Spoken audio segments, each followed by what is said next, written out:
I think also that for companies, let's say the question of motivation is important. How do you maximize employee engagement Yeah, and motivation?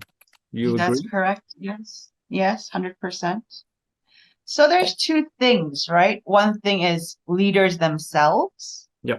Most leaders would think that because I'm the leader, I am motivated and I'm productive. That's a statement they would make, Yeah. right? Yeah. Some of them believe they have to do that for their employees. So Yeah. there's two sides of the coin to this. Yeah. We've done a lot of surveys, so most leaders come saying that as a leader of this organization, I am motivated and I'm self-productive. Yeah. So that usually I have to turn around and be like, are you really? Yeah. Is it because it's your KPI to be motivated and Yeah. self-productive? Or is it because you really do care about the thing that you do? It's aligned with your purpose. Yeah. Then it's like, oh, I thought I was paid to do this. I'm like, no, so are your team members. They too are paid to do this. Yep. So it's quite interesting when that reflection happens to a Yep. leadership. So what we can do together now is, let's say, like we have all this challenge for an organization or HR, like how they can basically solve this problem by using the SuitedMonk metaphor or using the SuitedMonk, let's say, formula or model. And so this is what I've been doing for HR, and typically they love it. So even if you think about be more self-aware as a leader, how to reduce turnover in a team, how to create more trust, it's basically linking towards the gap between that external and internal self of an employee. So I want to build that model together with you on how you can actually solve that problem. Yeah. Okay. So we'll use the metaphor suit and monk for that. When I talk about monk in this case, as you know, Deborah, because you did the workshop, the monk is not related to Buddhism, right? It's more related to the internal self, as you can see here. And then the suit is the ego or the mind, and that's related to the external self as the leader or the employee. Now, when you think about the word suit or monk, what are some of the other words that come to your mind? So suit is external self, monk internal self. What other words would you put under suit, and what other words would you put under the monk of a person? I think suit would probably be your purpose. Oh, sorry. The ego and the mind. Sorry, I got turned around. The monk would be purpose. Yes. Yep. The suit would be more personality. Yep. Identity. Yep. What about success? Expectations. Yep. Success. You mentioned it earlier when the children make decision that they listen to their intuition. Yes, intuition. Yeah, the intuition. Where would you put passion, monk or suit? A monk? Yep. Values, monk or suit? A monk, values. Yep. Status? Of course, suit, yes. Yep, suit. Yep. Money? Suit, yeah. Yep. Joy? Growth, monk, joy, growth. What else do you think would put under suit or monk? So for monk, motivation. What about happiness? Yes, of course. Well, I'm a little bit, I don't know about this one, but yes, of course. Monk, happiness, depression, I don't know. Yeah, blame and depression would be an outcome of part of the mindset. We'll get to that in the next model. What about the job title? Oh, that would be suit. Yep. Yeah. A house or your car? Yeah, will also be suit. What about love? All material sort of gain would be suit, and that's it. Emotional and growth of any kind of, I guess. Yep. Performance, learning. What about love? Love could be monk as well. Yep. Yeah. Yep. So, well, you get the idea more or less that suit is the external self, external personality. Monk is more the internal self of who you are, right? So now the question is that what do most people focus on in their life and in their career? Would that be the suit, or would that be the monk? Do most people focus on suit, success, job title, money, or do people focus more on happiness and passion and intuition? Well, I would think the world is still, we're still on the suit side of things. Yep, exactly. So most people focus on the suit side in their life and in their career, but which one is more important? The monk side. Is the monk side, exactly. So there is basically a gap between what you focus on, Mm-hmm. and who you really are on the inside. Yeah. And so the gap within yourself as a person or as a leader has consequences. It creates the unhappiness, it creates the stress, creates a frustration. A lot of people also deal with uncertainty. They have doubts about their future because they don't really know where they are going, because they've been pursuing something outside of themselves that's not in line with who they are. In order for us to bridge that gap, we need to understand actually, how did we create this gap in the first place? Because once you understand how you created the gap in your life, then you know, like, oh, this is how I created it. Then I also know how to close it. If we look at the core of every single human being, let's say we all want to live happy lives, right? That's basically what we want. We want to be happy. We want to be at peace. Who do you think are some of the happiest people in the world today? Like a group of people. Artists? Oh, I guess you mean in terms of careers? In general, any group of people in the world that you can think of. Sometimes I have people say, oh, I think my one of my grandparents, or they are the happiest people. Or some people say, oh, I think people who meditate or go to monasteries. Or any ideas? Well, I think that people that really live with an intuitive life, that are fully conscious of what their internal needs are and act upon externally. So there is alignment. And I don't know if it's true, but of course you can say that we think that most monks should be happy, but again, we don't know. Correct. You actually you have someone next to you actually who belongs to that group. My daughter, children. Yes, exactly. Children. Why children? Well, because they're not affected by their external self yet. Their egos haven't gotten to them yet. Correct. Yeah. So, they're present. They live in the moment. They do what they want to do. And if anything, us parents are their biggest source of unhappiness. Can we say that? So tell them that Can we say that in general, children feel joyful when they make decisions aligned with who they are? Yes, 100%. Yep. Can we say that they are full of love? Yes, for the most part. Yeah. Most part. Yep. And so when you said earlier also, when they make decisions, they don't think so much yet about the consequences, right? They use their intuition when they decide. Can we say that? Is that fair? Yes, that's fair. Yep. So when you were born as a child, you were basically aligned with the essence of who you are. And that's where all the happiness and the positive emotions basically come from. And so then what happens over time? Do you remember when your daughter started speaking her first words, like, it's mommy, daddy? What age was that? It was, I'd say like 3, 4, like 6 months. 6 months. First. Yeah. Some people would say like it's at age 2 or 3 or something like that. And in psychology, we call it the development of the ego, right? The mind, which is basically a sense of self or the external self. That's when the mind comes into play. Now, here is the key thing that you need to understand. The moment that you as a child made the decision based on the expectations of your parents that was not in line with who you were in the inside, you created a small gap between the decision that you made on the outside here and who you were on the inside. And this gap basically creates the suffering. And so what happens is that because you don't want to suffer in life, what do? You start to make more decisions based on the expectations of your parents. And later on, your parents, they become your teachers. You start to look into society and the external world on how to behave.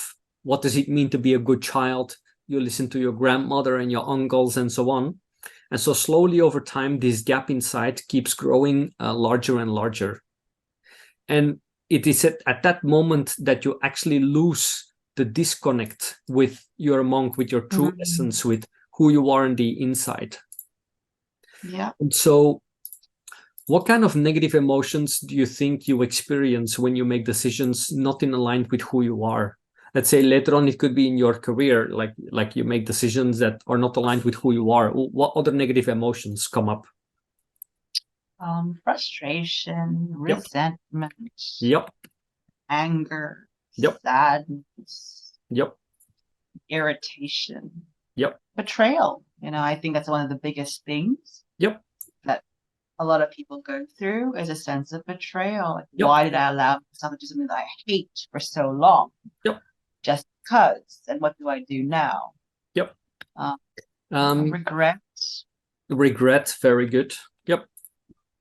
And so what happens is you slowly start to create this gap inside of yourself, and you lose like the essence with your monk, right? Your monk basically becomes smaller. Yeah. And your suit becomes very much bigger, and your suit becomes like the dominant factor of how you operate and live in the external world. Now, when you are, let's say, like 16, 70 years old, 18, you have your first relationship, your first boyfriend or your first girlfriend. And then when you separate, or let's say when you're in your 30s or 40s and you have a divorce, you have a midlife crisis, you have a divorce and you separate, what kind of emotions, negative emotions do you experience at the time, potentially? Low self-esteem. Yep. Regret. Yep. Low self-confidence. Yep. Feelings of abandonment. Very good. Yep. Abandonment's a big one. Yep. Yeah. Unable to be independent, right? The codependency has been for so long. Yep. So who am I without this person in life? Yep. Everything else, irritation, sadness, frustration, depression. Yep. Depression. Yep. When you, for example, also, let's say you make a presentation in the company or you launch a new product and the product fails, or the presentation that you make in front of the board, you mess up. How would you feel afterwards? Shame. Absolutely. Shame. Yeah, shame and guilt are huge in today's world. Always been, but shame and guilt. Usually I would, that should have come up first, because even children today, we're so used to shaming. The shaming culture is so huge. Yep. If you don't live up to expectations of your suit, then immediately you're not good enough. Yep. You're lazy. You are not capable. Yep. Yeah. And now here's a big question. When you have a physical injury, let's say your daughter plays on the playground, or you fall on the stairs, where do you go when you have a physical injury? Most people go to the hospital, I guess. Exactly. You go to the hospital, right? You have a doctor check out what's wrong. Now, when the question is, when you have an emotional injury, what do you normally do at that time? Most people just deal with it, whatever that means. Exactly. So it's like you pretend it never happened, right? Most people oh, it didn't happen. They swallow the emotion. They cover it up, and you don't talk about it. Inside this gap, you have all these negative emotions that just keeps growing and growing over a lifetime, based on your life experiences and based on your relationships, based on failures.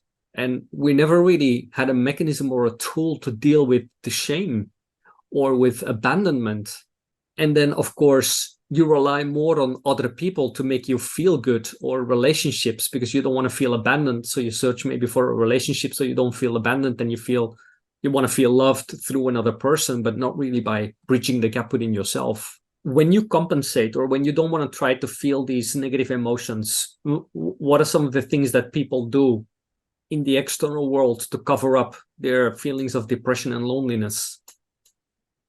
All addiction, all sorts of addiction comes from, such as drug abuse, sex abuse, alcohol, Yep. shopping, Absolutely. therapy. Say that again? Too much therapy. Today that has even become illness where you get so dependent on people that, Ah, you know, you yep. just need to constantly seek Yep. self-help. So I even think that today's self-help industry has become addiction, right? Absolutely. A Totally. tarot card reader, I need a Reiki master, I need Yep. a chiropractor, I need a Yep. coach, I need a psychologist. Yep. Um, and I even think it's a modern illness. Yep. Yeah. Some people do it through overwork. They don't want to be at Yes. home, so they overwork. You have like, Sports, sorry? working out, sports, people Yes, that, overexert exactly. their physical body, Yep. don't feel, Yep. or it's like binge watching TV or anything to an extreme, right? Where you don't just want to compensate and not feel the actual emotional pain or not Totally. deal with it. So let's say like a Netflix, too much like, like it's like Mhm. zoning out, right? Yeah. And so when the gap becomes larger and larger, what are some of the consequences of that, do you think? Like when the gap becomes larger for people, how would they feel? How would they behave? Well, I think you sort of, it's a downward spiral from there. Yeah. So, and everything from depression, lack of motivation, Yep. it would affect their mental health, their physical health, their Yep. emotional health, depending on how serious, right? It can lead to suicide, Yep. Exactly. the So worst. you could have like what you say, we could classify it under burnout. Some people commit Mhm. suicide when the gap becomes really too large, severe Yeah. depression. Yeah. And the only way we've been educated right now is to combat all of these with either drugs, go to the pharmacy, get some pills, go to the doctor, but not really addressing the root cause. Yeah. And then the suit or the ego is driven also by two main categories. One is your fears, Mm-hmm. and one is here your limiting beliefs. They basically keep you in control of making a change because the purpose of the suit or the ego is to keep you safe. Yeah. And so the suit is afraid of change, or based on your Yeah. belief system, right? You will say this is right and this is wrong. And then you basically keep the gap within yourself. If we bring this to a corporate environment, let's bring this to employees and to leadership. What is the behavior that you see for leaders and managers who have a gap within themselves? How would they behave? What's their communication style? How do they interact with others? Yeah, like the afraid of change, right? So being stubborn, using authority to demand results, Yep.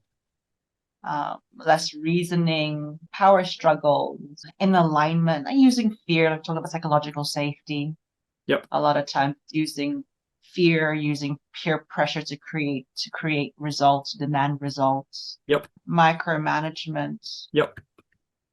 right? Do you think that the trust in teams would be high or low? Of course, it'll be low. Low Yeah. trust. Do you think the motivation of people would be high or low to work for someone who has a big gap? Low. Low motivation. Do you think these people would give ownership to others or not? No. Lack of ownership. Yeah. Stress levels, high or low? High stress levels. High stress levels. Yeah. Mm-hmm. Engagement and real motivation, high or low? Low engagement, low Low motivation. engagement. Would these people, if they get maybe more money from another company, would they consider changing the company based on the external factors? Yes, they would. Yep. So you have a higher turnover in the team because of a lack of trust and so on. And so Correct. the whole idea of SuitedMonk is basically to help people to bridge this gap, to help leaders to bridge this gap. So you can build higher trust within teams, so you can build more motivation from the inside, so that you can build more engagement that people are able to give ownership to the team instead of like focusing on their own ego, that they're open and willing to change instead of being stubborn and stay in their own comfort zone. Mm-hmm. And so the SuitedMonk program basically helps these companies, these leaders, to bridge the gap within themselves. And, what we are talking about here is like a very large gap. At a certain point, everyone has a gap, whether you are, whether you have a small gap or a big gap, it doesn't really matter. The goal for every individual to reach your full potential, to be really confident, is really to bridge the gap within yourself. And that will allow you to create high-performing teams in the company.